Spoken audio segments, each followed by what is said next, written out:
ஆனந்த் ஸ்ரீபாலான்னு மலையாளத்துல வந்த ஒரு அருமையான படம். இப்ப ரீசெண்டா வந்த படம் தான். சும்மா தாறுமாறான படம். கேரளா சினிமா தொடர்ந்து தரமான கதைகள் கொண்ட படங்களை எடுப்பதில் நாங்க தான் கெத்துன்னு தொடர்ந்து ப்ரூவ் பண்ணிக்கிட்டு இருக்காங்க. பாபநாசம் 1, 2 நம்ம பார்த்துருக்கோம்ல. அந்த வரிசையில பாபநாசம் பட வரிசையில இந்த படத்தை சேர்க்கிற ரேஞ்சுக்கு ரொம்ப தரமான சஸ்பென்ஸ் த்ரில்லர் படம், யதார்த்தமாக போகக்கூடிய படம். பாபநாசம் 3வது பாகம்னு போட்டு கூட ஏற்கனவே நம்ம ஒரு இங்கிலீஷ் படத்தை புகழ்ந்து பேசியிருப்போம்.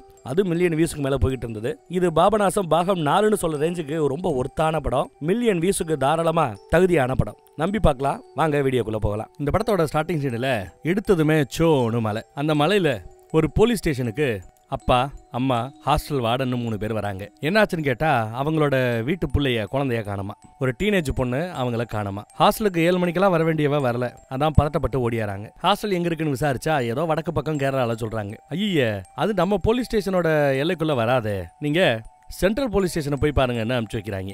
உடனே இவங்க சென்ட்ரல் போலீஸ் ஸ்டேஷனுக்கு போறாங்க. அங்க போனா ஐய, இது நம்ம போலீஸ் ஸ்டேஷனுக்கு கீழே வராது, வடக்கு போலீஸ் ஸ்டேஷனுக்கு போங்கன்னு கேரளால வடக்கு போலீஸ் ஸ்டேஷனுக்கு அனுப்புறாங்க. அங்க வந்து விசாரிக்கும் போதுதான் உருப்படியாவே அவங்க மதிக்கிறாங்க. பொண்ணோட பேர் என்ன, போட்டோ இருக்கான்னு மொபைல்ல வாங்கிட்டு கண்ட்ரோல் ரூமுக்கு இருக்கிற மித்த எல்லா போலீஸுக்கும் வாக்கி டாக்கில தெரியப்படுதுங்க.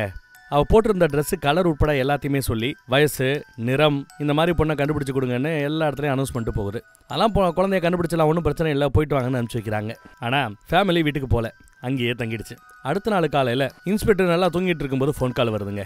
போன்ல அந்த பக்கம் பேசுறவரு, ஒரு டெட் பாடி கிடைச்சிருக்குது, காணாம போனா அந்த பொண்ணோட ஓரளவு ஒத்து போகுதுன்னு அப்டேட் வருது. உடனே அவரு தன்னோட போலீஸ் ஸ்டேஷனுக்கு போய் அம்மா அங்கேயே இருக்கட்டும், அப்பா மட்டும் வாங்கன்னு தனியா ஒரு இடத்துக்கு கூட்டு போறார். என்ன சார்னு கேட்டா ஒண்ணுமில்ல வாங்க வாயான்னு கூட்டு போறார். போற வழியில வாக்கி டாக்கிலேயே அந்த டெட் பாடியை ஐடென்டிஃபிகேஷன் பண்ணணும், யாரும் பக்கத்துல விடாதீங்கப்பா அப்படி இப்படின்னு போலீஸ் சத்தம் போறது கேக்குது. அப்பா பதறாரு. வண்டி கொண்டு வந்து நிப்பாட்டினதுமே அந்த ட்ரெஸ்ஸை பார்த்தே தான் பொண்ணுதான் அப்படின்னு ஊர்ஜிதப்படுத்திட்டாரு. பக்கத்துல போய் மூஞ்சிய பார்த்தா கன்ஃபார்மே ஆயிப்போச்சு. குழந்தைய தூக்கி மடியில வச்சுக்கிட்டு ஓன்னு அழுகிறார். அப்புறம் அந்த பாடிக்கு செய்ய வேண்டிய இறுதி மரியாதை, இறுதி சடங்கு எல்லாமே நல்லபடியா செஞ்சு முடிச்சு பாடியை புதைக்கவும் செஞ்சாச்சு.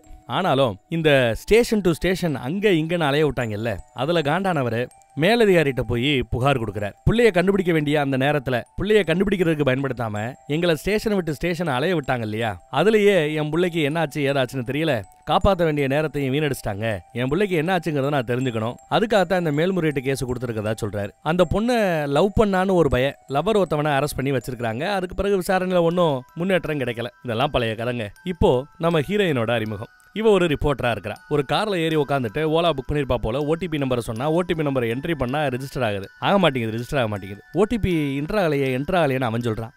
அடுத்த செகண்ட் இவ பயப்படுறா, கடத்திட்டு போயிடுவானோ, தப்பா இருக்குமோன்னு. பார்த்தா இவ தான் தப்பான கார்ல வந்து உட்காந்துட்டு இருக்கிறா. கரெக்டான கஸ்டமர்ஸ் வந்ததும் ஓ ஏன் தப்பு தானே இறங்கிக்கிறா, அடுத்த வண்டியில ஏறிக்கிறா. அதான் அவளுக்கான வண்டி. அப்புறம் இங்க வந்து டிஆர்பிக்காக ஒரு நல்ல பக்காவான ஒரு ப்ரோக்ராம் பண்ணணும்னு மேலிடம் சொல்லியிருக்கும் போல. அதுக்காக தான் மேனேஜர்ட்ட வந்து இந்த கேஸை எடுத்து நாம ஏன் மறுபடியும் நோண்டப்படாது, பப்ளிக் இன்ட்ரெஸ்ட் இதுல கொஞ்சம் அதிகமா இருக்குதுங்கிற அப்பல எடுத்து சொல்லுவா.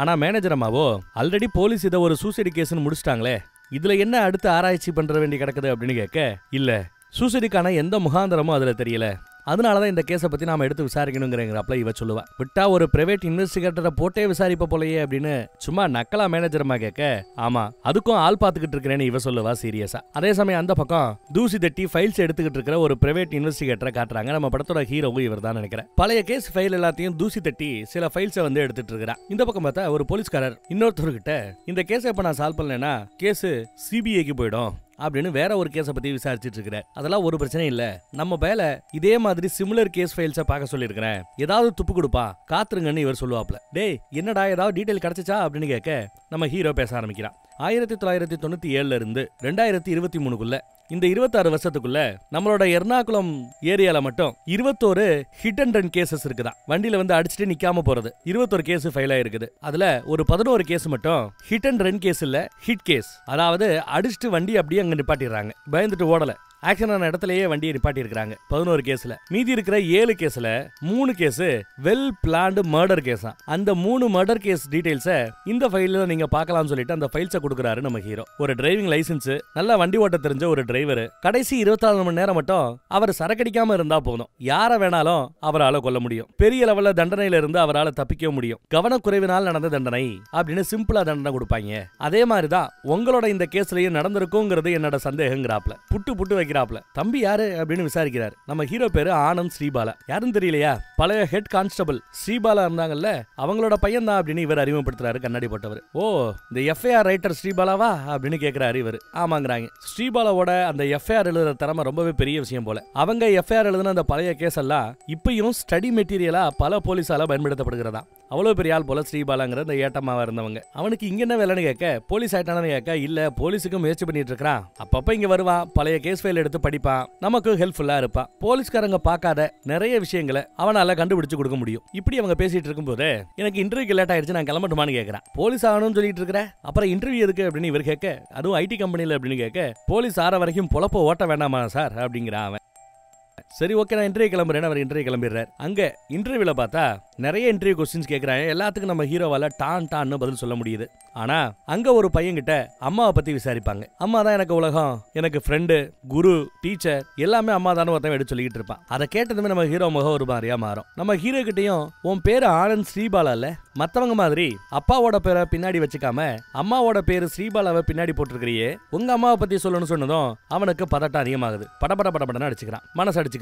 அவங்ககிட்ட ரெடிமேடா ஒரு ஸ்ட்ரெஸ் பஸ்டர் ஒன்று வச்சிருப்பான். எப்பயாவது பேனிக் ஆனா அதை எடுத்து டப்பட்டு அமுக்கிக்கிட்டே இருப்பான். அந்த மாதிரி டென்ஷன் ஆயிட்டே இருப்பான். அம்மான்னு திரும்பி பார்ப்பான். பார்த்தா பக்கத்திலேயே அம்மா இருக்கிறாப்ல அவனுக்கு தோணும். சொல்றா, என்னோட அம்மா தான் போலீஸ்காரியா இருந்தாங்க, கான்ஸ்டபிளா இருந்தாங்க, எஃப்ஐஆர் ரைட் பண்ணுவாங்கன்னு என்னை பத்தி எடுத்து சொல்லு, பதட்டப்படாத அம்மா அட்வைஸ் போட்டுட்டு இருக்காங்க. சரிமான்னு சொல்லிட்டு அப்புறம் எல்லாத்தையும் பேச ஆரம்பிப்பான். ஆனா அவங்க எல்லாம் இவனை ஒரு மாதிரியா பாக்குறாங்க, பைத்திய மாதிரி. கட் பண்ணா இப்ப நம்ம ஹீரோ, இந்த பக்கம் நம்ம ஹீரோயின், அந்த பக்கம் அந்த போலீஸ்காரர் கண்ணாடி போட்டவர், எல்லாம் ஒண்ணா உட்காந்துட்டு இருக்காங்க. ஹீரோவும் ஹீரோயினும் லவ் பண்றாங்க போல. ஹீரோயினோட பேரும் ஸ்ரீபாலா தான். இவங்க அம்மாவோட பேர் இருந்ததுனால தான் இந்த பையன் என்ன லவ் பண்ணியா. சரியான கிறுக்கு பைய.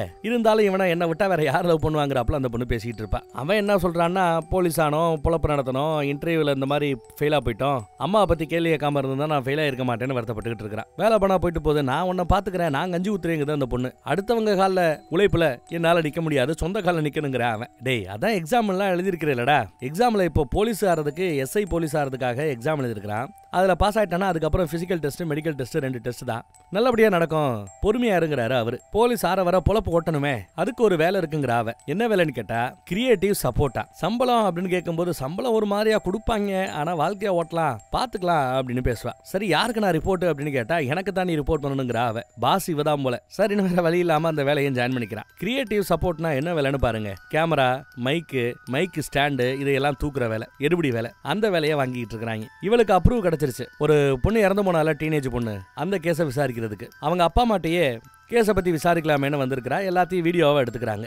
உங்க பொண்ணோட இந்த கேஸ்ல தற்கொலை போலீஸ் கேஸை முடிச்சிருச்சு, இதை தற்கொலை நீங்க நினைக்கிறீங்களா அப்படின்னு கேட்க, இல்லவே இல்ல, என் பொண்ணு தற்கொலை பண்ற ரேஞ்சுக்கெல்லாம் அப்பேற்பட்டவே கிடையாது, கண்டிப்பா அது தற்கொலையாக இருக்க வாய்ப்பே இல்லைங்கிறாங்க அப்பா அம்மா. அவ சாகிறதுக்கு முன்னாடி கடைசி அவங்க கிட்ட என்ன பேசினான்னு கேட்க, அப்படியே பிளாஷ்பேக்கு போறோம். பிளாஷ்பேக்ல போன் பண்ணிருப்பா அவ. அம்மாவுக்கு போனை போட்டு, இன்னைக்கு எக்ஸாம் படிச்சுட்டு இருக்கிறேன், ஒரு முக்கியமான ப்ராஜெக்ட் வேற இருக்குது, அதனால என்னால லீவுக்கு ஊருக்கு வர முடியாது, நீங்க வேணா வந்து என்ன பாருங்க, சார்ஜ் வேற இல்ல, கட்டாக போது, நான் அப்புறம் பேசுறமா வைக்கிறமான்னு போனை வச்சிருப்பா. பரபரப்பா இருக்கிறா எக்ஸாம் சம்பந்தமா. இதுதான் கடைசி அவ பேசினது. அவ இறக்குறதுக்கு வாய்ப்பே இல்லைன்னு பேசிட்டு இருப்பாங்க. அப்ப நம்ம ஹீரோக்கு ஒரு மாதிரி பேனிக் ஆகும். இறப்ப பத்தி, பெண்களை பத்தி பேசும்போது பேனிக் ஆகுது. ஏதோ ஒரு ரூம்குள்ள போய் உட்காருவான். பார்த்தா அந்த ரூமுக்குள்ள, எந்த ரூம், இறந்து போனால அந்த பொண்ணோட ரூம் மாதிரி தெரியுது. அந்த ரூம்ல அவ எடுத்த போட்டோஸ் எல்லாத்தையும் ரொம்ப சந்தோஷமா சிரிச்சாப்ல இருக்கிறா. பிப்ரவரி 14 லவ்வர்ஸ் டேன்னு நிறைய பேர் போஸ்டரு, பேனரு இதெல்லாம் வச்சிட்டு இருந்திருக்கலாம். ஆனா அவ பிப்ரவரி 14 புல்மாவா தாக்குதல அது சம்பந்தப்பட்ட போஸ்டர் வச்சிருக்கா. வேலண்டைன்ஸ் டேன்னு வைக்கல. சோ இதெல்லாம் அவ எவ்வளவு ஸ்ட்ராங்ங்கிறது தெரிய வருது. அப்புறம் அங்க டிராயர்ல பார்த்தா அவளுக்கு மூச்சு பிரச்சனை இருக்கும் போல, ஆஸ்மா பிரச்சனை இருக்கும் போல, எப்பெல்லாம் மூச்சு விட கஷ்டமா இருக்காங்களோ அப்பெல்லாம் அந்த பிரஷர் பம்ப் எடுத்து லைட்டா அப்படி பம்ப் பண்ணிப்பாங்க, பஃப் அடிச்சுப்பாங்க போல தெரியுது. இதையெல்லாம் பாத்துக்கிறேன். அப்புறம் ஜன்னலை திறந்தா அந்த பக்கத்துல ஆறு ஓடும். இதெல்லாம் பார்த்துட்டு அந்த பக்கத்துல விருட்டன் ஓடியாந்து அப்பா அம்மா கிட்ட, உங்க பொண்ணுக்கு ஆஸ்துமா இருக்குதான்னு கேட்க, ஆமா 8 வயசுல இருந்து அவளுக்கு ஆஸ்துமா இருக்குது, பஃப் அடிச்சுப்பா அப்படின்னு எடுத்து சொல்றாங்க. அது மட்டும் இல்ல, தண்ணியை கண்டா கூட அவளுக்கு பயமா. அந்த இன்ஃபர்மேஷன் இவனுக்கு தெரிய வருது. நீங்க தப்பா நினைச்சுக்கலன்னா உங்களோட அந்த கேஸ் சம்பந்தப்பட்ட எஃப்ஐஆர், அப்புறம் அவங்களோட மெடிக்கல் ரிப்போர்ட் இது கிடைக்குமா அப்படின்னு விசாரிக்க, சரின்னு அவங்களும் எஃப்ஐஆர் மெடிக்கல் ரிப்போர்ட்டை கொண்டு வந்து கொடுக்குறாங்க. அதையெல்லாம் படிச்சு பார்க்கும்போது கூட இவனோட அம்மா அங்கேயே வந்து நல்லா கவனமா ரெண்டையும் சேர்த்து வச்சுப்படி, உனக்கு சில உண்மைகள் தெரிய வரும்னு அட்வைஸ் பண்றாப்ல தெரியும். ஏன்னா அவங்களே எஃப்ஐஆர் எழுதுற ஒரு கான்ஸ்டபிளா இருந்தவங்க அம்மா. அவங்க அட்வைஸை கேட்டுட்டு இவன் இன்னும் ஆழமா எல்லாத்தையும் படிச்சு பார்க்கறான். படிச்சு பார்த்துட்டு கண்டிப்பா இது தற்கொலை கிடையாது, இது ஒரு கொலை அப்படின்றான். அப்படி அங்க சீனு கட்டு. இந்த பக்கம் பார்த்தா அந்த பெரிய வீட்டுல அவர் ஒரு ரிட்டையர்டு போலீஸா இல்ல இன்னும் போலீஸ்ல வேலை பார்க்கறாரான்னு தெரியல. ஆனா ஒரு இன்ஃப்ளூயன்ஸான ஆள் மாதிரி தான் தெரியுது. அந்த அதிகாரியோட வீட்டுல தான் 2 பேர் இருக்காங்க. உன்னை யாரா அப்படி சொல்ல சொன்னது, பேச சொன்னது? உடனே அந்த அம்மா கத்த ஆரம்பிச்சிருச்சு, அழுக ஆரம்பிச்சிருச்சு, இன்டர்வியூவே கெட்டு போச்சு அப்படி இப்படின்னு இவனை திட்டிட்டு இருக்குது ஹீரோயின். அவர் காஃபி போட்டு கொண்டு வந்து கொடுப்பார், எல்லாரும் குடிங்க அப்படின்னு. அந்த காஃபில ஒரு எறும்பு கிடக்கும். வேற காஃபி போட்டு கொடுக்கணுமான்னு அவர் கேட்க பரவாயில்லன்னு சொல்லிட்டு அந்த எறும்பை டேபிள்ல தூக்கி போட்டுட்டு இவ அப்படியே சாப்பிட ஆரம்பிக்கிறா. அங்க வச்சு அவ கேட்கிறா.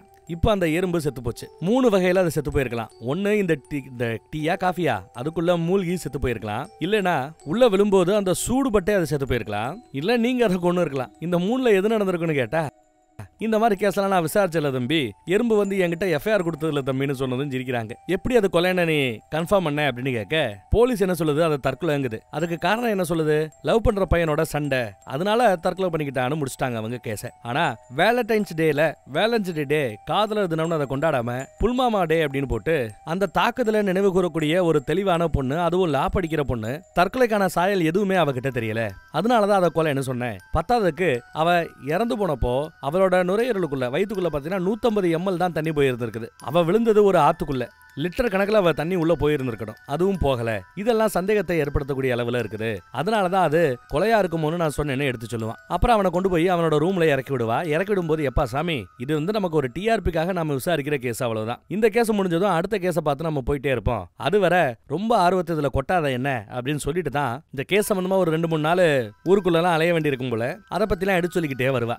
ஆனா அவன் பாருங்க அதையெல்லாம் கவனிக்காம அந்த கேஸ் நினைப்பாவே இருப்பான். காண்டாயி அவங்கிட்ட போயிருவா இறக்கி விட்டு. இவன் உள்ள வந்ததும் பால்கனி பக்கம் வந்து பார்த்தா அவங்க அம்மா நிக்கிறாப்ல தெரியும். இங்க பாரு, அந்த கேஸை பத்தியே ரொம்ப மனசை போட்டு குழப்பிக்காத. இவ சொன்னபடி பேச்ச கேட்டு ஒரு 2-3 நாள் நடந்துக்க. கிடைக்கிற டீட்டெயிலை மட்டும் கேதர் பண்ணி வையே, பின்னாடி பாத்துக்கலாம். இந்த கேஸே உன்னை தேடி வருங்கிறாப்ல அட்வைஸ போட, சரி ஓகே அவளுக்கு போன் பண்ணி ஓகே சொல்லலாம்னு நம்ம ஹீரோயினுக்கு போனை போட்டா போன் எடுக்க மாட்டா, கட் பண்ணி விடுறான். என்னடா கட் பண்ணி விடுறான்னு பார்த்தா ஹார்ன் அடிக்கிற சத்தம் கேக்குது, வெளியில தான் இருக்கா போல. வந்து பார்த்தா இருக்கத்தான் செய்யறான். சரி ஓகே போலான்ட்டான். அப்புறம் அவங்க கிளம்பி அந்த கேஸ் சம்பந்தமா விசாரிக்கிறதுக்காக சம்பவம் நடந்த இந்த இடம், அவ ஒரு பாலத்துல இருந்து குதிச்சதா சொல்றாங்க இல்ல, அங்க போய் இவன் இன்டர்வியூ கொடுப்பா. 2 பாலம் இருக்கு போல. முதல் பாலத்துல இருந்து குதிச்சதா ஃபர்ஸ்ட் போலீஸ் சொல்லி இருந்தது. அப்புறம் எஃப்ஐஆர்ல இல்ல 2வது பாலத்துல இருந்து குதிச்சதா அப்புறம் மாத்தி இருக்காங்கன்னு எடுத்து சொல்லுவா. அப்புறம் அவ ஞாயிற்றுக்கிழமையானா சர்ச்சுக்கு போவா போல. அந்த சர்ச்சு பாதிரியார்கிட்ட இன்டர்வியூ பண்றாங்க. இங்க லீவுக்கு வந்தா கூட ஞாயிற்றுக்கிழமையானா சர்ச்சுக்கு ரொம்ப டயத்துக்கு வந்துருவா, பக்தியோட இருக்கிற பொண்ணு அப்படின்னு எடுத்து சொல்லிட்டு இருக்கிறார். அவரோட இந்த இன்டர்வியூ முடிஞ்ச பிறகு எங்கடா நம்ம ஹீரோன்னு பார்த்தா, ஹீரோ ஃபாதரார் கிட்ட இன்னும் மித்த விஷயத்தை விசாரிப்பான். அந்த காதலரை பத்தி, பாய் ஃப்ரெண்டை பத்தி விசாரிக்கும் போது அவரு ஆமா பாய் ஃப்ரெண்டை பத்தி தாங்கிட்ட ஏற்கனவே அவ சொல்லி இருக்கிறாளாம். எல்லாம் ஒரு வேலை கீழே கிடைச்ச பிறகு ஃபேமிலி கிட்ட பேசி அடுத்து கல்யாணம் அது இதெல்லாம் அடுத்து மூவ் பண்ணலாம் அப்படின்னு சொல்லி வச்சிருந்தா, அதுக்குள்ள இப்படி ஆயிப்போச்சு. அந்த பையன் கூட அடிக்கடி வருவான், இறந்து போன அந்த பொண்ணோட சவத்துக்கு வந்து மரியாதை செலுத்திட்டு போவான் அப்படின்னு எடுத்து சொல்றாரு அந்த பாதிரியார். கட் பண்ணா இப்போ அந்த லவர் பாய, அந்த லவ்வரை விசாரிக்கலாமேன்ட்டு அவன் ஒரு டாக்ஸி டிரைவரா இப்ப வேலை பார்த்துட்டு இருக்கான். அந்த கேஸ்ல இருந்து வெளியில வந்த பிறகு யாரும் வேலை கொடுக்கல, டாக்ஸி டிரைவரா ஓலால வேலை பார்த்துட்டு இருக்கான் போல. யாரான்னு பார்த்தா ஓடிபி தப்பா சொல்லுவா பாத்தீங்களா நம்ம ஹீரோயின், அவன் தான், அந்த பையன் தான். இதை பார்த்ததான் அவனுக்கு டென்ஷன் ஆகுது. எல்லாத்தையும் மறந்து நான் ஒரு புது வாழ்க்கைய வரலாம் நினைக்கிறேன், மறுபடியும் இதெல்லாம் வெளிச்சம் போட்டு காட்டி நான் தான் கொலகாரன்னு எல்லாரையும் நம்ப வைக்க பாக்குறீங்களா, எனக்கு இந்த இன்டர்வியூ கொடுக்கறதுல சுத்தமா உடன்பாடே இல்ல, ஆளை விடுங்க சாமின்னு மூஞ்சில் அடிச்சாப்புல பேசிட்டு விருட்டுன்னு கிளம்பிடுறான். இந்த கேப்ல அந்த பக்கம் நம்ம ஹீரோ எக்ஸாம் எழுதிருந்தால, எக்ஸாம்ல பாஸ் ஆயிட்டான் போல. இனி பிசிக்கல் டெஸ்ட் அடுத்த மெடிக்கல் டெஸ்ட் 2 தான். பிசிக்கல் டெஸ்ட்ல கூட கெத்து காட்டிட்டு இருக்காரு நம்ம ஆளு. அப்புறம் இறந்து போன அந்த பொண்ணோட நண்பர்கள் கிட்ட அது இதுன்னு ஏகப்பட்ட பேட்ட விசாரிக்கிறாங்க. சில பேர் அந்த பொண்ணோட கேரக்டரே தப்பு, 4-5 பசங்களோட பழகிட்டு இருந்தான்னு சொல்லுவான். சில பேர் அப்படியெல்லாம் இல்ல நல்ல பொண்ணுன்னு பேசுறாங்க. இப்படி பல உடன்பாடு, பல கருத்து உண்டு, அவ மேல விமர்சனம் உண்டு. அடுத்து சம்பந்தப்பட்ட அந்த இன்ஸ்பெக்டர் இருக்கிறார்ல, அவர்கிட்டயே வந்து விசாரிக்கிறாங்க. இன்ஸ்பெக்டர் கிட்ட முக்கியமான மேட்டர் என்ன பத்தி பேசுறாங்கன்னா, அந்த பாலம் 1ல இருந்து விழுந்ததா ஃபர்ஸ்ட் சொன்னீங்க, அப்புறம் 2வது பாலத்துல இருந்து விழுந்ததா சொன்னீங்க, இதுல எது கரெக்ட்னு விசாரிக்க அங்க இருந்த விட்னஸ் ஒருத்தவங்க அந்த பொண்ணு முதல் பாலத்துல நடந்து போய்கிட்டு இருந்ததா பாத்துருக்காங்க. அதனாலதான் சரி ஃபர்ஸ்ட் பாலத்துல விழுந்திருப்பாலோ நாங்க நினைச்சோம். ஆனா அந்த இடத்துல 5 அடி ஆழத்துக்கு களிமண் இருக்குதான். ஒரு கால் விழுந்திருந்தா பாடி மேல இப்படி எந்திரிச்சு வர வாய்ப்பே இல்ல.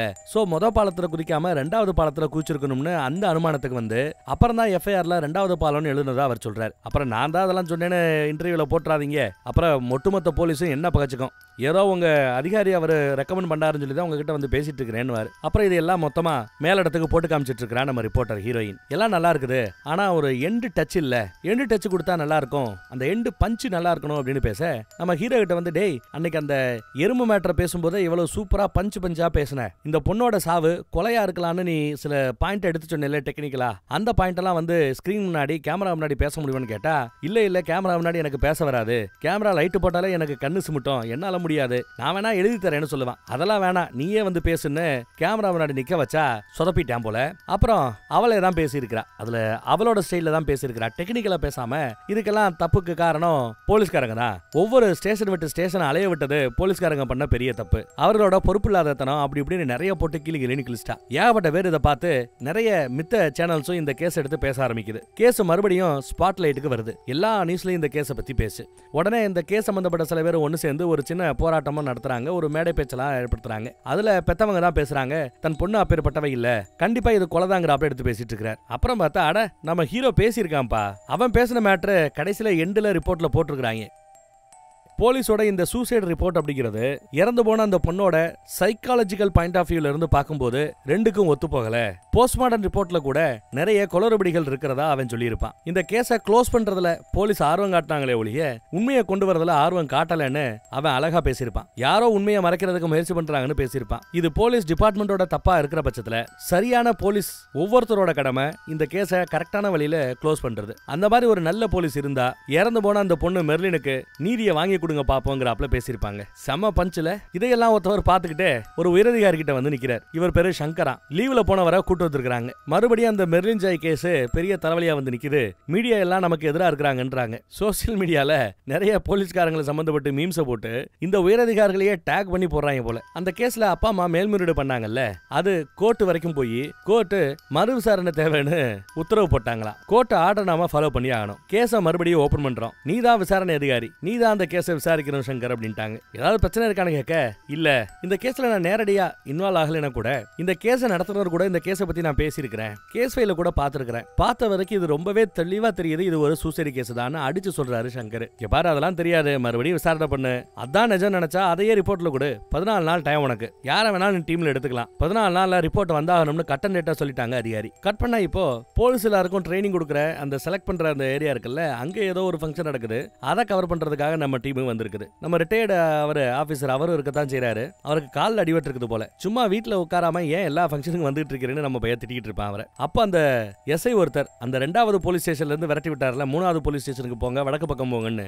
அவர் உங்க ரிப்போர்ட் எல்லாம் பார்த்தேன், போலீஸ் ரொம்ப மட்டமா பேசியிருக்கீங்க, நாங்கெல்லாம் ஹெல்ப்பே பண்ணல அப்படி இப்படின்னு சொல்லிருக்கீங்க, தெரியுமா உங்களுக்கு அப்படின்னு சத்தம் போறாரு. கடைசியா பேசுன நீ தானடா, போலீஸை பத்தி உனக்கு என்னடா தெரியும், போலீஸை எடுத்து பேசுற அப்படின்னு சட்டைக்கு வராரு, சண்டைக்கு வராரு. அட போப்பான்னு ரிட்டையர்ட் ஆபீசர் தான் அனுப்பிச்சு வைக்கிறாப்ல, ஃப்ரீயா விடுன்றாப்ல. கட் பண்ணா இங்க அந்த விசாரணை அதிகாரி எர்ணாகுளத்துல மெடிக்கல் ரிப்போர்ட் எழுதினார் இல்லையா, அந்த டாக்டர்ஸ் எல்லாம் பாக்குறதுக்காக வெளியில காத்துட்டு இருக்காரு. ரொம்ப நேரமா காத்துட்டு இருக்காரு போல தெரியுது. இறந்து போன அந்த மெரின் பொண்ணோட மெடிக்கல் ரிப்போர்ட்டை இப்ப இருக்கிற அந்த டாக்டர் கிட்ட கேட்டு கன்சல்ட் பண்ணி கிராஸ் செக் பண்ணிக்கோ, ரிப்போர்ட் கரெக்ட் தானா அப்படிங்கறத அப்படின்னு ஒரு வேலை எடுக்கிறாரு. இப்ப நீ இத பத்தி கிராஸ் வெரிஃபிகேஷன் பண்ண போறது வேற ஒரு சர்ஜன், வேற ஒரு டாக்டர், ரிப்போர்ட் எழுதுன பழைய டாக்டர் இல்ல, சரியா அப்படின்னு சொல்லுகிறார். அந்த அம்மா சரிங்குது. அப்புறம் அந்த பொண்ணு படிச்ச லா காலேஜுக்கு போய் யார்கிட்ட எல்லாம் விசாரணை பண்ணணுமோ அந்த ஆட்களை பிடிச்சு மறுபடியும் நீ விசாரணை பண்ணு, ஏற்கனவே அவங்க சொன்ன எல்லாமே கரெக்டான செக் பண்ணிக்கணும் சொல்லி முடிக்கல, அதுக்குள்ள இந்த டாக்டர் வந்துடுறாரு. நீங்க கேட்டதை கொடுக்கறதுக்கு ஒரு 30 நிமிஷம் ஆகும். அப்புறம் வேற ஒரு முக்கியமான விஷயம்னு அந்த டாக்டர் ஏதோ ஒரு மேட்டர் எடுத்து சொல்றாரு. இதே இடத்துல தான் நம்ம ஹீரோவுக்கு மெடிக்கல் எக்ஸாம் நடக்குது போல. அதை கேள்விப்பட்டு தான் இந்த அதிகாரி உள்ள வராரு. நீ தானே அந்த ரிப்போர்ட்டை பண்ண,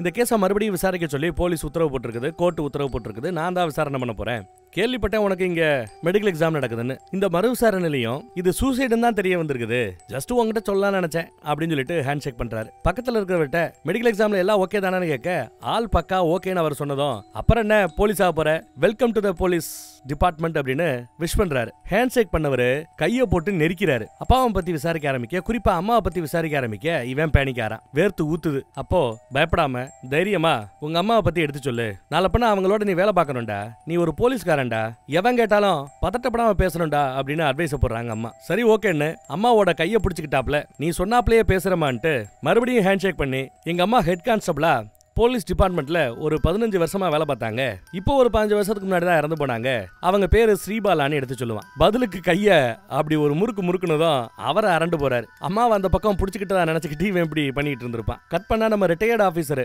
அவர் பேர் ஐசக் போல, அவர் வந்திருக்கிறாரு. யாரா இந்த விசாரணை அதிகாரியா பார்க்க. என்ன பண்ணிருக்கிறாப்ல இந்த விசாரணை அதிகாரினா, அவனுக்கு ஒரு எபிசோடு வருதுல, அதை கண்டுபிடிச்சு அவன் கடந்த பல வருஷமா ட்ரீட்மெண்ட் எடுத்துக்கிறான். தன் அம்மாவோட சாவை நேரில் பார்த்தவன் இல்லையா, அந்த ட்ரீட்மெண்ட் மன அழுத்த பிரச்சனைக்கெல்லாம் ட்ரீட்மெண்ட் போறது வர்றது மொத்த ப்ரூஃபையும் கொடுத்து அவனை செலக்ட் பண்ண வேண்டாம் அப்படின்னு சொல்லிட்டாரு போல.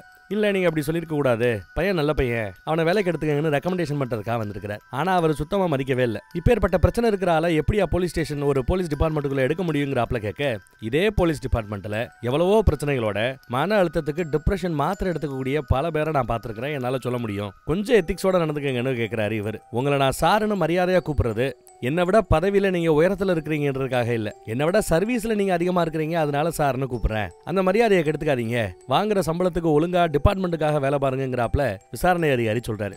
பதிலுக்கு நம்மால, நான் உங்களை சாருன்னு கூப்பிடுறது என்னை விட நீங்க ரேங்கிங்ல மேல இருக்கீங்கிற ஒரே காரணத்துக்காகத்தான் அப்படின்னு அவர் ஒரு போடு போடுறாரு. இவ்வளவுதான், இதுக்கு மேல என்னால எதுவும் பண்ண முடியாதுன்னு சொல்லிட்டு விசாரணை அதிகாரி கிளம்பி வெளியில வர்றான். வெளியில பார்த்தா நம்ம ஆள் நின்னுகிட்டு இருப்பான். நீ என்னடா இங்கன்னு அவர் விசாரிக்கிறார். வந்து சார், என்னோட கனவு சார் எது போலீஸ் ஆகணுங்கிறது, அதுல மண்ணள்ளி போட்டுறாதீங்கன்னு வச்சு கெஞ்சிக்கிட்டு இருக்கிறாப்ல.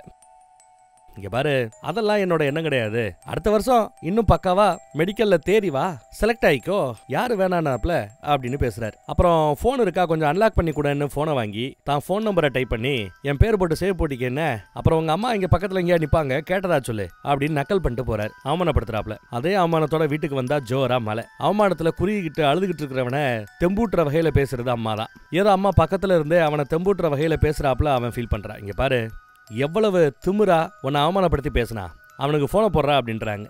இவனும் அம்மா கொடுக்குற தைரியத்தில் போனை போட்டு 14 நாளில் நீ இதை தற்கொலை என்ன ரிப்போர்ட்டை சப்மிட் பண்ண போறேன்னு சொன்னேன்ல, அதே 14 நாளில் மக்களுக்கு மத்தியில் நான் என்னோட கண்டுபிடிப்புகளை ரிப்போர்ட்டாக சப்மிட் பண்ண போறேன். இது தற்கொலை இல்லை, இது கொலை தான். கொலை பண்ணவன் யாருன்ற உட்பட என்னால் கண்டுபிடிச்சு சொல்ல முடியும் அப்படின்னு பேசுறாரு. அப்படியா, சரி பார்த்துருவோம், நீயா நானும் பார்த்துருவோங்கிறாரு அந்த பக்கத்தில் விசாரணை அதிகாரி. கட் பண்ணி அடுத்த நாள் பார்த்தா உயரதிகாரியை பார்த்து நம்ம விசாரணை அதிகாரி பேசிட்டு வரும்போது 90% தற்கொலை தான் அப்படிங்கிறப்பல தான் போய்கிட்டு இருக்குன்னு பேச, பேலன்ஸ் 10% என்னாச்சு அதையும் கன்ஃபார்ம் பண்ணுங்க. அப்புறம் அந்த ரிப்போர்ட்டர் கூட லாஸ்ட்ல ஒரு பையன் பேசியிருப்பானே, அவனோட பேச்செல்லாம் கேட்டேன். அவனோட பாயிண்ட்ஸ்லயும் வேலிடான பாயிண்ட்ஸ் நிறையவே இருக்குது.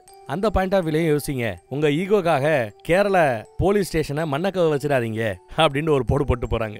அங்கிட்டு பார்த்தா விசாரணை பண்ண ஆரம்பிக்கலாமேன்னு இறந்து போன அந்த பொண்ணோட போட்டோல ஆரம்பிச்சவன் பல போட்டோக்களை பல விதமா என்ன நடந்துச்சுங்கிறத அப்படியே விசாரிக்க ஆரம்பிக்கிறான். நூலை கட்டுறான், இங்க இருந்து எங்க போயிருப்பா, என்ன பண்ணிருப்பா அப்படின்னு. முடிச்சு பார்க்கும்போது ஏகப்பட்ட பேப்பர்ஸ் அப்படியே ஒட்டி இருக்குது. கூட தான் அம்மாவும் இருக்கிறாப்ல அவனுக்கு ஒரு நினைப்பு. அந்த பக்கம் இந்த கேஸ் சம்பந்தமா விசாரிக்கணும்னு சொல்லிட்டு ரிட்டையர்டு ஆபீசர்னு நான் சொன்னேன்ல, கால் ஒரு மாதிரி ஊனமாயிருப்பாப்ல இல்ல, அவருக்கு காலில் அடிபட்டதுனால போலீஸ் டிபார்ட்மெண்ட் தான், ஆனா ஃபீல்டில் வேலை பார்க்காம இந்த கேஸ் ஃபைலை மெயின்டைன் பண்ணக்கூடிய லைப்ரரி ஒர்க்கை கொடுத்துருக்காங்க. அங்க அவங்க பேசிட்டு இருக்கிறத பார்த்துட்டு நம்ம விசாரணை அதிகாரி, கேஸ் சம்பந்தமான 2 ஃபைல் வேணும், அதை எடுத்து கொடுங்க, வாங்குற சம்பளத்துக்கு டிபார்ட்மெண்ட்டுக்கு வேலை பாருங்க, நியூஸ் மீடியாவுக்கு வேலை பார்க்காதீங்கன்றாப்ல அவர் ஒரு போர் போடுவார். அப்புறம் தம்பி, உனக்கு ஏதாவது வேணும்னா என்கிட்ட தாராளமா கேட்கலாம், நான் உனக்கு டீட்டெயில் சொல்றேன். ரைட் டு இன்ஃபர்மேஷன் ஆக்ட் இருக்குல்ல, அதுல உன்னோட சந்தேகம் என்னங்கிறத எழுதி போடு, பதிலுக்கு ஒரு 30 நாள்ல நான் எப்படியும் பதில் கடிதம் போடுவேன்னு நினைக்கிறேன், ஆனா 14 நாள்ல விசாரணையை முடிக்கணும் பாத்துக்க அப்படின்னு நக்கல் பண்ணிட்டு போறாரு அவர். அப்புறம் அந்த பொண்ணோட அப்பாட்ட கூட, அப்பா அம்மா கிட்ட கூட அவர் விசாரணை பண்றாரு. உங்களுக்கு யார் மேலேயாவது இன்னார் தான் கொலையாளின்னு சந்தேகம் இருக்கான்னு கேட்டா அவங்க இல்லைங்கிறாங்க.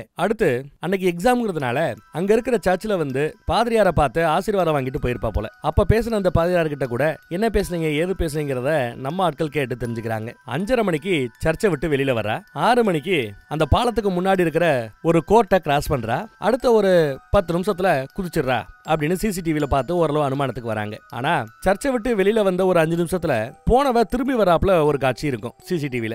போனவ ஏன் திரும்ப வரணுங்கிறத மட்டும் போலீஸ் கவனிக்குது. ஆனா அவ திரும்ப வரும்போது பேக்ல இருந்த அந்த ஜிப்பை மூடுறத நம்ம ஹீரோ மட்டும் தான் கவனிப்பான். எதைய வாங்கியோ இல்ல உள்ள இருந்ததை எடுத்தோ வச்சிருக்கணும் அப்படின்னு நம்ம ஹீரோ கணிக்கிறான். பக்கத்துல இருக்கிற கடைகளை விசாரிக்கணும்னு நம்ம ஆளு நோட் பண்ணிப்பான். அதே மாதிரி போலீஸ்காரங்களும் பக்கத்துல இருக்கிற கடைகளை விசாரிக்கணும்னு விசாரிக்க வந்திருக்காங்க. நேத்தே வந்து போலீஸ்காரர் விசாரிச்சுட்டு போயிட்டார். இன்னைக்கு நம்ம ஹீரோ எல்லா இடத்துலயும் போட்டோ காமிச்சு விசாரிச்சிட்டு இருக்கிறார். பல கடைகளை ஏறி இறங்கும் போது தெரியாதுன்னு தான் பதில் வருது. ஆனா சர்ச் சம்பந்தப்பட்ட அந்த ஜீசஸ் சம்பந்தப்பட்ட நிறைய போட்டோஸ் இருக்கிற ஒரு கடைக்கு வரும்போது போட்டோவை காமிச்சதும் அந்த ஓனரம்மா, எனக்கு தெரிஞ்ச பொண்ணுதான், அன்னைக்கு கூட என்ன பார்க்க வந்தா, யாருக்கோ பர்த்டே கிஃப்ட் கொடுக்கணும்னு ஒரு கிஃப்ட்டை ரெடி பண்ண சொல்லியிருந்தா, அந்த கிஃப்ட்டை நான் போட்டோ கூட எடுத்து வச்சிருக்கேன், ரொம்ப கஸ்டமைஸ்டு பீஸ், நல்லா இருந்துச்சுன்னு நான் போட்டோ எடுத்து வச்சிருக்கேன். அந்த போட்டோ கூட காட்டுறாங்க. பர்த்டே விஷஸ் யார் பேர் எழுதணும், ஏதாவது கிஃப்ட் பண்ணி கொடுக்கட்டுமான்னு கேட்க அதெல்லாம் வேண்டாம்னு சொல்லிட்டு அவ அப்படியே அந்த பீஸை வாங்கி உள்ள வச்சுட்டு போயிருப்பா. கேட்டு தெரிஞ்சுக்கிட்டு தேங்க்ஸ் சொல்லிட்டு இவர் கிளம்பிடுறாரு. ஆனா அதே கடையில வேலை பார்க்குற வேற ஒருத்தவன் நேத்து ஒரு போலீஸ்காரர் வந்து விசாரிச்சாரு, நான் தெரியாதுன்னு சொல்லிட்டேன்னு சொல்ல, உனக்கு தெரியாது நீ தெரியாதுன்னு சொல்லியிருக்கிற, ஒன்னும் தப்பு இல்லையே, எனக்கு தெரியும், நேத்து நான் இருந்திருந்தா நான் எல்லாத்தையுமே சொல்லியிருப்பேன் அந்த போலீஸ் கிட்ட, பரவாயில்ல போய் வேலையை பாருங்கிறாங்க அவங்க. அடுத்து நிறைய அந்த பொண்ணோட ஃப்ரெண்ட்ஸோட ஃப்ரெண்ட்ஸு கிட்டன்னு பல பேர்கிட்ட கால் பண்ணி யாருக்காவது அன்னைக்கு பிறந்தநாள் இருக்குமான்னு விசாரிக்கிறான். விசாரிச்சவரை யாருக்குமே பிறந்தநாள் இல்ல. கூடவே அந்த பொண்ணும் ஹீரோயினும் விசாரிக்கிறாங்க. விசாரிச்சவரை யாருக்கும் பிறந்தநாள் கிடையாது. ஆனா சோசியல் மீடியால ஒரு பொண்ணு கூட ரொம்ப க்ளோஸா இருக்கிறாப்ல நிறைய போட்டோஸ் பார்த்தோம், அந்த பொண்ணு நம்மளோட ஃப்ரெண்ட்ஸ் லிஸ்ட்லயே இல்ல அப்படின்னு ஒரு பொண்ணை பத்தி எடுத்து சொல்லுவா. ஆனா அதே சமயம் அந்த பொண்ணை கண்டுபிடிச்சு அவங்க கிட்டே போய் விசாரணை பண்ண ஆரம்பிச்சிட்டாரு அந்த பக்கம் நம்ம விசாரணை அதிகாரி. விசாரிக்க ஆரம்பிச்சது அந்த பொண்ணு ஓன்னு அழுக ஆரம்பிக்கிறா, பயப்பட ஆரம்பிக்கிறா. விசாரணையை பண்ண முடியல, அழுகவே ஆரம்பிச்சிடறா. அதை பார்த்தா அந்த பொண்ணோட அப்பா, சார் ஒரு நிமிஷம் வெளியில வாங்கன்னு தனியா கூட்டிட்டு போய், இவளுக்கு தம்பி ஒருத்தர் இருந்தான், இதே மாதிரி ஒரு ஆக்சிடென்ட்ல பாவம் இறந்து போயிட்டான். அப்பவே மன அழுத்தத்துக்குள்ள போயிட்டா. மன அழுத்தத்துல நிறைய மீள முடியாத ரேஞ்சுக்கு ரொம்பவே மோசமான நிலைக்கு என் பொண்ணு போய்கிட்டு இருந்தா. மன அழுத்தத்துக்காக கொடுக்குற மாத்திரைகளையே போதை மாதிரி பயன்படுத்த ஆரம்பிச்சு இன்னும் ரொம்ப அடிக்டா உள்ள போனா. அப்பேற்பட்ட உள்ள போன அவளை என் பொண்ணை நல்லபடியா மீட்டு வெளியில கொண்டு வந்தது இறந்து போன அந்த பொண்ணு தான். ஆனா சம்பவத்தன்னைக்கு அந்த பொண்ணு என் பொண்ணுக்கு கால் பண்ணி, மன அழுத்தத்துக்காக நீ சாப்பிட்டையே ஒரு ட்ரக் மாத்திரை, அந்த மாத்திரையோட பேர் என்ன, அத மெடிக்கல்ல போய் கேட்டா எல்லாரும் கேட்டா கொடுத்துருவாங்களா, இல்ல டாக்டரோட பிரிஸ்கிரிப்ஷன் இல்லாம கொடுப்பாங்களா மாட்டாங்களான்னு பல விஷயங்கள் கேட்டு தெரிஞ்சிட்டு இருக்கிறா. இவங்களும் சொல்லி இருக்காங்க. அடுத்த நாள் தான் அவ இறந்து போன மேட்டர் எங்களுக்கு தெரிய வந்துச்சுன்னு. தயவுசெய்து இந்த மேட்டரை பத்தி லீகலா எதுவும் எடுத்துட்டு போக வேண்டாம், என் பொண்ணுகிட்ட விசாரிக்க வேண்டாம், அப்புறம் என் பொண்ணு மறுபடியும் அந்த பிரச்சனைக்குள்ள போய் மாட்டிப்பா, அடிக்ட் ஆயிடுவான்னு வருத்தப்படுறாரு. சரி ஓகே, அதை பத்தி நான் எதுவும் சொல்லிக்கல எழுதிக்கலன்னு சொல்லிட்டு வாக்கு கொடுத்துட்டு விசாரணை அதிகாரி அங்கிருந்து கிளம்புவார்.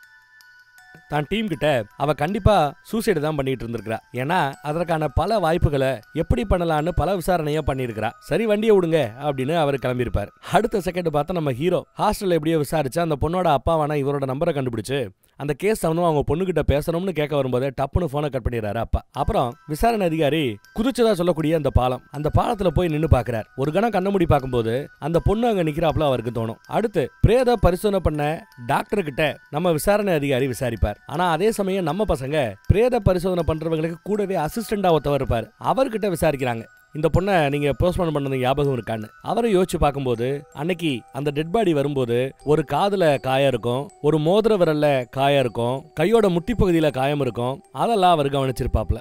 அந்த கேஸ் சம்பந்தமா ஏதாவது ஞாபகம் இருந்தா சொல்லுங்க ப்ளீஸ் அப்படின்னு நம்ம ஹீரோ கேட்டுக்க சரின்னு அவரோட டைரியை நோண்டி பாக்குறாரு. அந்த கேஸ் சம்பந்தமா நிறைய குறிப்பு மாதிரி எழுதி வச்சிருப்பார் போல. அதை படிச்சு பார்த்து விட்டு போலீஸ்காரங்க முந்தின நாள் ஈவினிங் 6 மணிக்கு அவ குதிச்சிட்டதா கேஸ் எழுதியிருக்காங்க, முடிச்சிருக்காங்க. ஆனா எனக்கு தெரிஞ்சு அவ டெட் பாடி கண்டுபிடிக்கப்பட்டது அடுத்த நாள் காலையில. டெட் பாடி கண்டுபிடிக்கப்பட்டதுக்கு ஒரு 4-5 மணி நேரத்துக்கு முன்னாடி தான் அவ இறந்துருக்கணும்னு இவர் வேற குண்டை தூக்கி போடுறாரு. ஏன்னா உடம்புல மீன் கடி இல்ல, உடம்பு உப்பல.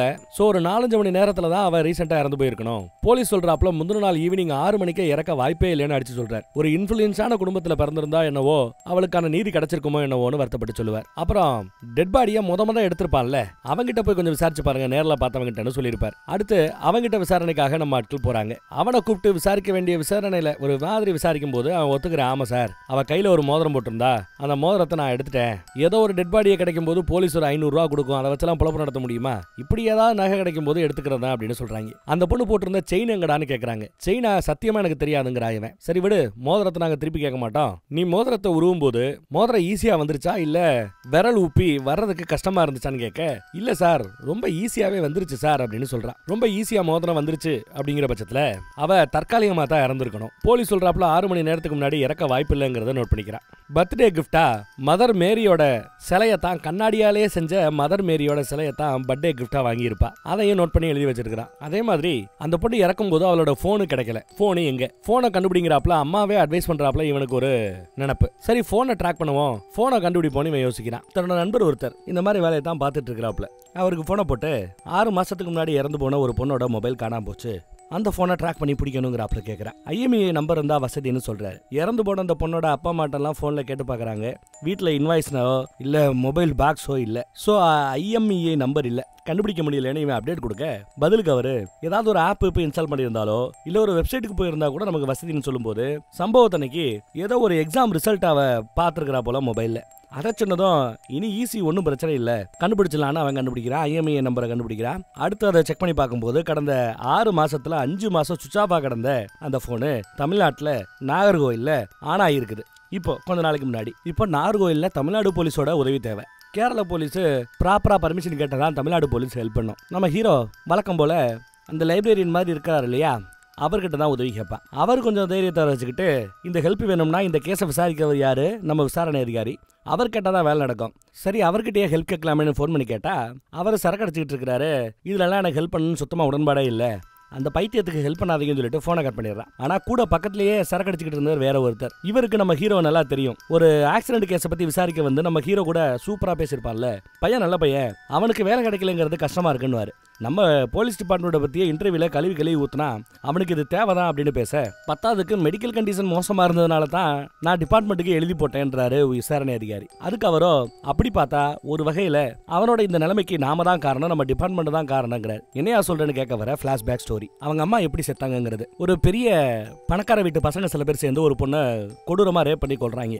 அதை பார்த்தா கூட இருந்த ஃப்ரெண்டுகாரி அவ கோமால பக்கத்துல ஏதோ ஆத்தோரமா ஒதுங்கி கிடந்தா. அந்த கேஸ் எஃப்ஐஆர் போட்டது, ஒரிஜினலா எஃப்ஐஆர் எழுதுனது நம்ம ஹீரோவோட அம்மா தான். அவங்க ஏட்டம்மாவா இருக்கும்போது காசை வாங்கிட்டு கேஸை நல்லா குழப்பி விட்டுருச்சு போலீஸ். ஈஸியா பெயில்ல வெளியில வந்துடுறாங்க. ஆனாலும் பாதிக்கப்பட்ட அந்த பசங்களுக்கு நீதி வேணும்னு சொல்லி ஒரிஜினலா எழுதின அந்த எஃப்ஐஆரை கோர்ட்டுக்கே அனுப்பிச்சு வச்சுட்டாங்க. அதை பத்தி விசாரணைக்காக கூப்பிட்டு இருக்காங்க. நாளைக்கு விசாரணைக்கு இவங்க போனோம். முந்தின நாள் அந்த பணக்கார பசங்களோட குடும்பமா என்னன்னு தெரியல, அடியாட்களை அமுச்சு வச்சு கதவை தட்ட சாப்பிட்டுட்டு இருக்கிறான் பையன். கதவை திறந்தா 3 பேர் முகத்தை மூடிக்கிட்டு உள்ள வராங்க. புலின்னு அரைகிறாங்க. தடுக்க வந்த அந்த பையனை பிடிச்சி ஒரு நாற்காலி மேல தள்ளி விட அடிபட்டு ஒரு மாதிரி விழுந்து கிடக்கிறான். கத்தி எடுத்து கழுத்துலையும் வயிற்றுலையும் குத்தி அந்த பையன் கண்ணு முன்னாடியே கொண்டு இருக்கிறாங்க. அதுக்கு பிறகுதான் இவனுக்கு அந்த மனநல பிரச்சனை வந்துருந்தது. இதெல்லாம் விசாரணை அதிகாரிக்கு அப்புறம் தெரிய வருது. கட் பண்ணி இப்போ நம்ம ஹீரோ எங்கன்னு பார்த்தா நார்கோல்ல ஸ்ட்ரெயிட்டாவே அந்த போனை பத்தி விசாரிக்கணும்னு கிளம்பி போய்கிட்டு இருக்கான். கூடவே இவனோட பாதுகாப்புக்காகன்னு ஒரு சஸ்பெண்ட் ஆன ஒரு போலீஸ் எப்ப பார்த்தாலும் குடிச்சுக்கிட்டே இருப்பாப்ல, அவரையும் கூட அமுச்சு வச்சிருக்காரு நம்ம பெரியவர். அங்கங்க நிப்பாட்டி உச்சா போயிட்டே இருப்பான். ரொம்ப கேவலமான வேலை அது. அடுத்தவங்கிட்ட சலாம் போட்டுக்கிட்டு வேலை பார்க்கணும், சொல்றதை செய்யணும். அதுக்கு பதிலாக நீ சுதந்திரமா இருந்துட்டு போலாம், இந்த வேலை வேண்டான்னு கூட அவர் சொல்லி பார்க்குறாரு. அது பரவாயில்ல, வேலை கிடைக்குதோ கிடைக்கலையோங்கிறது 2வது பட்சம். பாதிக்கப்பட்ட அந்த பொண்ணுக்கு நீதி கொடுக்க வேண்டாமான்னு இவர் கேட்கிறார். ஒரு பொண்ணுக்கு நீதி வாங்கி கொடுத்துருவேன், ஊர்ல இருக்கிற பல பொண்ணுங்களுக்கு அப்படின்னு கேட்க கேள்விக்குறிதான். கட் பண்ணா இப்போ அந்த ஃப்ரெண்டு கிட்ட இருந்து போன் வருது. அந்த போன் மறுபடியும் ஆக்டிவேட் ஆயிருக்கு. நீங்க இருக்கிற இடத்துல இருந்து ஒரு 40 கிலோமீட்டர் தூரத்துல ஒரு மார்க்கெட்டுக்குள்ள தான் அந்த போன் ஆக்டிவா இருக்குன்னு நம்ம பையன் சொல்ல, உடனே இவங்க அங்க கிளம்பி போறாங்க. மார்க்கெட்ல ஏகப்பட்ட பேர் இருக்காங்க. இதுல யார் அந்த போனை யூஸ் பண்றான்னு எப்படி கண்டுபிடிக்கிறது? ஹீரோவை போன் போட சொல்றாரு. கால் பண்ணா அங்க ஒரு நல்ல கனத்த ஒருத்தர் போன் எடுத்து ஹலோ ஹலோன்னு கத்துறாரு. போன் அவர் தான் தெரிஞ்சு போச்சு. போனை வாங்கிட்டு அந்த போனை இவருக்கு வித்துருப்பாங்கல்ல அந்த மொபைல் கடைக்கும் போய் இந்த போனை உங்களுக்கு வித்தது யாருன்னு விசாரிச்சா மலையாளக்காரர் ஒருத்தவர் வித்துட்டு போனதா அங்க இருக்கிற வேலை பார்க்குற பையன் சொல்றான். அடிக்கடி நிறைய போனு கொண்டு வந்து கொடுப்பாராம். அட்மிஷனு, இடைத்தரகர் வேலை, இது மாதிரி நிறைய பாப்பாராம். அந்த பையன் நல்லாவே தெரியுது சொல்லிட்டான். உடனே அந்த ஆளை நம்ம பசங்க போய் பாக்குறாங்க. அட்மிஷன் வாங்கி கொடுக்கணும்னு சொல்லிட்டு தான் தங்கச்சின்னு சொல்லி இறந்து போன அந்த பொண்ணோட போட்டோ காமிச்சதும் பயபுள்ள தெரிச்சு ஓடுவான். அவனை விரட்டிக்கிட்டு நம்ம போலீஸ் வருது. ஒரு பில்டிங்குள்ள போய் ஒளிஞ்சுக்கிறான். 4 பக்கமும் நம்ம பசங்க போய் தேடிட்டு இருக்காங்க. ஒரு பையில அந்த பையில கண்டுபிடிச்சாச்சு. சரி, கண்டுபிடிச்சதும் அவனை அசால்ட்டா பிடிக்கலான்னு பார்த்தா முடியலங்க. 1க்கு 3 பேர் இருக்காங்க நம்ம ஹீரோ உட்பட. என்னதான் முட்டி மோதினாலும் அவனை அடக்கவே முடியல. தொடர்ந்து ஓடிக்கிட்டே இருக்கிறான், கண்ட்ரோல் பண்ணவே முடியல. ஒரு கட்டத்துல மாடியில இருந்து அப்படி பிடிச்சி தள்ளி கீழே விழ வச்சாலும் அப்பயும் எந்திரிச்சு ஓடுறான். ஆனா இந்த தடவை யாரையோ பார்த்து பயந்து நிக்கிறான். யாரான்னு பார்த்தா நம்ம விசாரணை அதிகாரி தான். அதுவும் துப்பாக்கியோட வந்து நின்னதும் பயந்து போய் அமைதியாயிட்டான். பிடிச்சி உள்ள உட்கார வச்சாச்சு. கூட நம்ம ஹீரோவையும் வா வண்டியில உட்காரு அப்படின்னு கூப்பிட்டது ரொம்பவே சர்ப்ரைஸ். அப்புறம் வண்டியில உட்கார வச்சு கூட்டு போகும்போது உங்க அம்மா இறக்கும்போது உனக்கு வயசு எவ்வளவு இருக்குன்னு விசாரிக்கிறார். இவன் ஒரு 12 வயசு இருக்குங்கிறான். ரொம்ப நேர்மையான மனுஷங்கிறார். பொதுவா இந்த அறிவு அப்பாக ஜீன்ல இருந்து வரும்னு சொல்லுவாங்க. எனக்கு நம்ம அம்மாவோட ஜீன் தான் உனக்கு வந்திருக்கு போல அப்படின்னு பாராட்டுறாரு. ஸோ பழச மறந்துட்டாரு.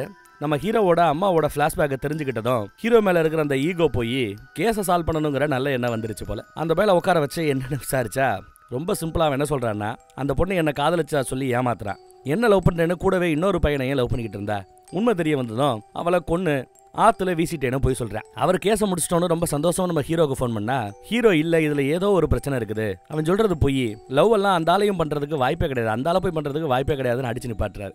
எங்கேயோ இடிக்குதுங்கிறார். இதை பத்தி தெரிஞ்சுக்கணும்னா மறுபடியும் அந்த காதலங்கிட்ட தான் போகணும்னு காதலனோட வீட்டுக்கு போறார். அன்னைக்குன்னு பார்த்து அந்த காதலனோட அந்த லவரோட அம்மா அப்பாவை இறந்து போயிருக்காங்க. அன்னைக்கு பாடியை புதைக்க போற நேரம். சொந்த மந்தமெல்லாம் இருக்குது. அவனை பார்க்கலான்னு வந்தா அம்மாவோட ரூமுக்குள்ள சோகமா அந்த பையன் உட்காந்துட்டு இருக்கிறான். லவர் என் காதலையும் போயிட்டா, இப்போ என்னோட அம்மாவும் போயிட்டான்னு சோகமா உட்காந்து அழுதுகிட்டு இருக்கிறான். அழுதுட்டு அந்த பக்கத்துல போயிடுவான் அம்மாவை பாக்குறதுக்காக. அந்த கேப்ல நம்ம ஹீரோவோட அம்மா எதையோ முறைச்சு பார்த்துக்கிட்டே இருக்கிறாங்க. ஏடான்னு இவனும் திரும்பி பார்க்கறான். பார்த்தா அந்த பொண்ணு பர்த்டே கிஃப்டா வாங்கிட்டு வந்தால அந்த பர்த்டே கிஃப்ட் இங்க இருக்குது. சம்பவத்தினால அன்னைக்கு அவளை பார்க்கவே இல்லைன்னு போய் சொன்னா, ஆனா அவ இங்க வந்திருக்கிறா, கிஃப்ட் கொடுத்துருக்கிறா. அடுத்து அவ இறந்த அன்றைய தேதி யாருக்கு பிறந்தநாள்னு பார்த்தா இந்த லவ்வருக்கு பிறந்தநாள் இல்ல, லவ்வரோட அம்மாவுக்கு பிறந்தநாள். இது அடுத்த ஷாக்கு. அமைதியா வெளியே வர்றார். அப்படி வெளியில வரும்போது இறந்து போன அந்த அம்மா இருக்குல்ல, அவங்களோட போனை எடுத்துட்டு வந்துடுறான். இறந்து போன அந்த அம்மாவோட நம்பர் வேணும். இவனோட போனுக்கு கால் பண்ணிக்கிறான். நம்பர் கிடைச்சிருந்தப்போ இன்கமிங் நம்பர் வருது இல்லையா, அந்த நம்பர் தான் அம்மாவோட நம்பர்னு. அப்புறம் தான் ஃப்ரெண்டுக்கு போனை போட்டு சம்பவத்தன்னைக்கு இந்த நம்பர்ல இருந்து கால் வெளியில போயிருக்கா வந்திருக்கான்னு செக் பண்ணி பார்க்க சொல்லியிருக்கிறேன். அவனும் செக் பண்ணி பார்த்துட்டு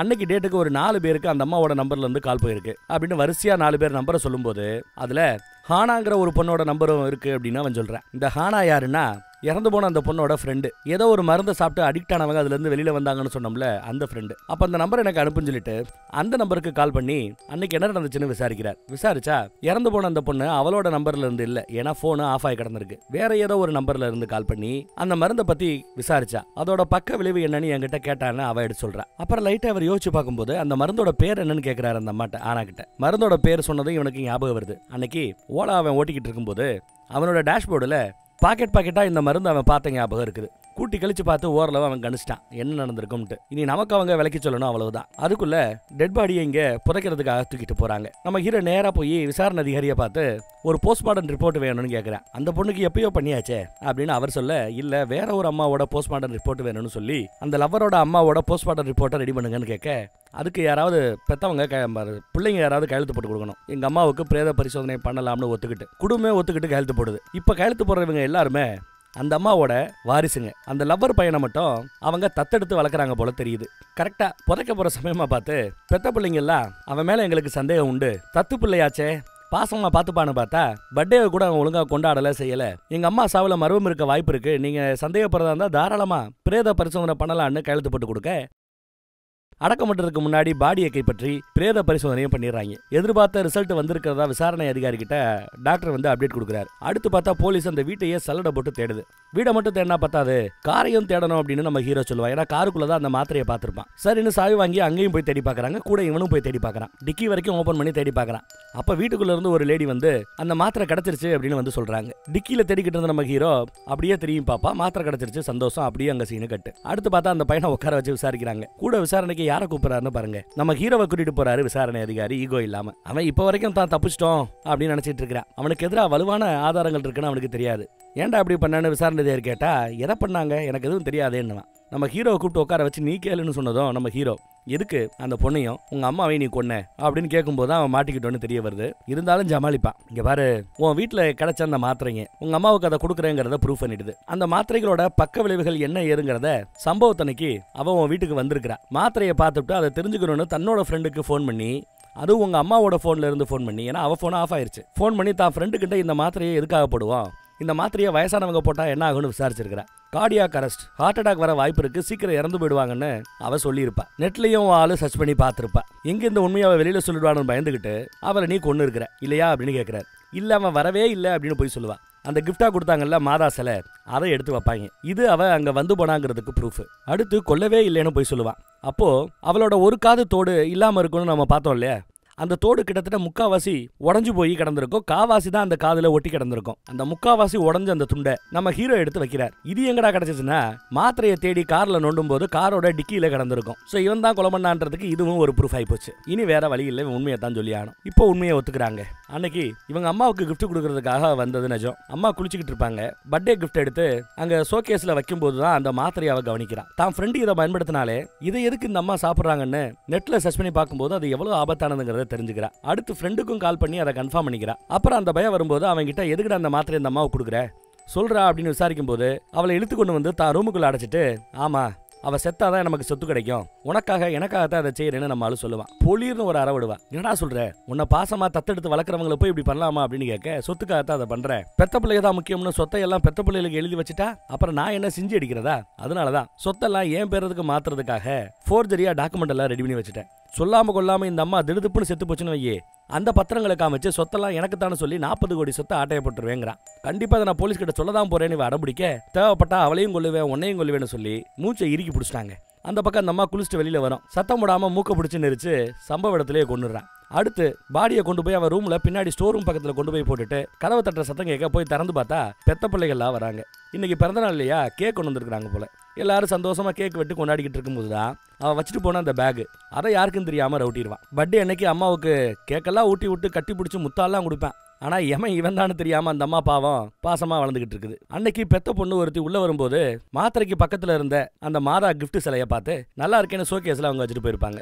அதுதான் கடைசியில இவனை மாற்றுறதுக்கு காரணமா போயிடுச்சு. சரி இவன் தான் கொலை பண்ணான்னு தெரிஞ்சுக்கிட்டாச்சு. கேஸை முடிக்கலான்னு பார்த்தா நம்ம ஹீரோ அவங்கிட்ட இல்ல இதுல இன்னொரு சிக்கலும் உண்டு, இன்னொருத்தவன் நான் தான் கொலை பண்ணேன்னு ஒருத்தவன் வந்து சொல்றான் பாருங்க, என்ன லவ் பண்ணா ஏமாத்திட்டா கொண்டு விட்டேன்னு.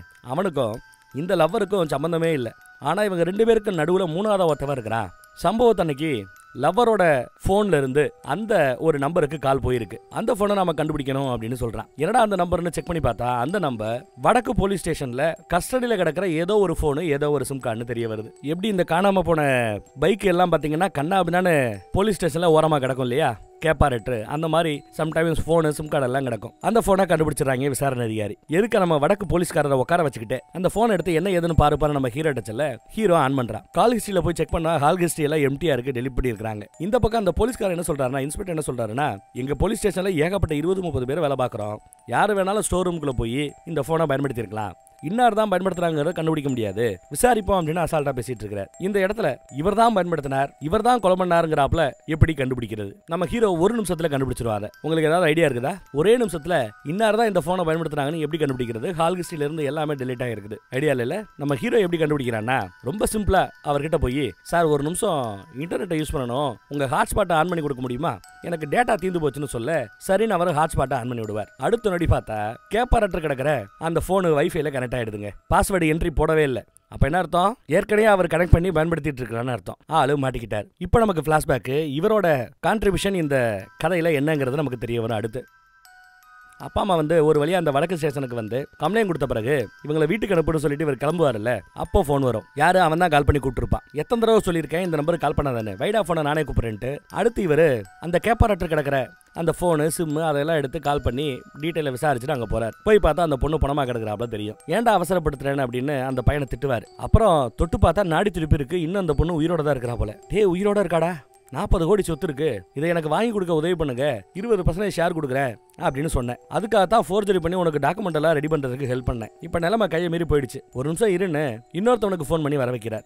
இந்த மாதிரி நிறைய கேஸ்ல நம்ம இன்ஸ்பெக்டருக்கு இவன் உதவி பண்ணியிருக்கான் போல, பாடியை டிஸ்போஸ் பண்ற மாதிரி பல விஷயங்கள்ல.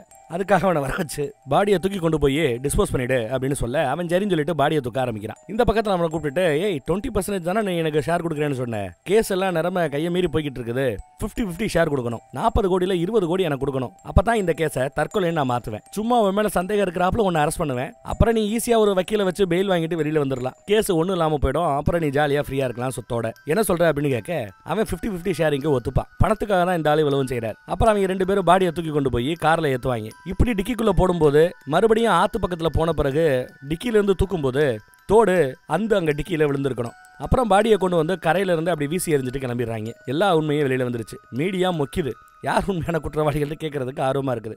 உயரதிகாரிகள் எல்லாம் வந்துட்டாங்க. விசாரணை அதிகாரியோ என்ன நடந்துச்சு, யார் உண்மையான குற்றவாளிகள்னு எல்லாத்தையும் கண்டுபிடிச்சு சொன்னதும் உயரதிகாரிகள் எல்லாம் பாராட்டுறாங்க அவரை. ஆனா இந்த பாராட்டுக்கு நான் மட்டும் புரியவே இல்லை. இதோ இவனோட ஹெல்ப் இல்லாம இது எதுவுமே சாத்தியம் இல்லைன்னு நம்ம ஹீரோவை அறிமுகப்படுத்துறார். அந்த அம்மா, உன்னோட இந்த உதவிக்காக நீ போலீஸ்ல சேரணும்னு ஆசைப்பட்ட இல்ல, அதை மறுபரிசீலனை பண்ணி மறுபடியும் உனக்கு வேலை கிடைக்கிறதுக்கு ஏற்பாடு பண்றோன்னு அந்த உயரதிகாரி சொல்லுவாங்க.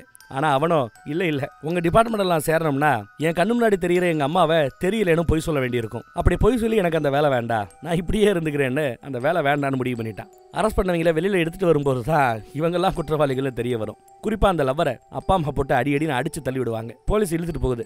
மீடியாலையும் ஒரு காமன் மேன் உதவி பண்ணா இந்த மாதிரி கேஸ் எல்லாம் அசால்ட்டா சால்வ் பண்ண முடியும்னு நம்ம ஹீரோவை பத்தி பேசிட்டு போவாரு விசாரணை அதிகாரி. பெரியவர் வாழ்த்திட்டு போவார். அடுத்து என் பொண்ணுக்கு என்ன நடந்துங்கிறத உண்மையை கண்டுபிடிச்சிட்டீங்க, நீதி வாங்கி கொடுத்துட்டீங்க, நன்றின்னு பெத்தவங்கன்னு நன்றி சொல்லிட்டு போவாங்க. கடைசியா நம்ம விசாரணை அதிகாரி ஹீரோவை பார்த்துட்டு, சூப்பர்ரா தேங்க்ஸ்ரா அப்படின்னு சொல்லிட்டு கிளம்ப போற சமயம், அன்னைக்கு உங்க அம்மாவை கேட்டதா சொல்லுன்னு நக்கல் பண்ணேன், உங்க அம்மாவை பத்தி நான் தெரிஞ்சுக்கிட்ட பிறகு அவங்க இங்க இருக்காங்களா இல்லையான்னு எனக்கு தெரியாது, ஒரு கால் இருந்தா நான் மரியாதை பண்ணணும்னு சொல்லி ஒரு சல்யூட் அடிச்சுட்டு போவாரு. சல்யூட் அடிச்சுட்டு அவர் போவார் பாருங்க, எதுக்கு அந்த அம்மா நிக்கிறாப்லயே தெரியும். எஸ், நிக்கிறாங்க போல, பையனை நினைச்சு பெருமைப்படுறாங்க. அதோட இந்த படமும் இந்த இடத்துல முடிஞ்சிருது. ரொம்பவே நல்லா இருந்ததுல. நம்ம வாட்ஸ்அப் குரூப்போட லிங்க் கீழே டிஸ்கிரிப்ஷன்ல கொடுத்துருக்கேன், விருப்பப்படுறவங்க கிளிக் பண்ணி குரூப்ல ஜாயின் பண்ணிக்கோங்க. எந்த சேனல்ல என்ன வீடியோ போட்டாலும் அதுல லிங்க் போட்டுருவோம். வேற ஒரு நல்ல கதையில மறுபடியும் சந்திப்போம். தேங்க்யூ.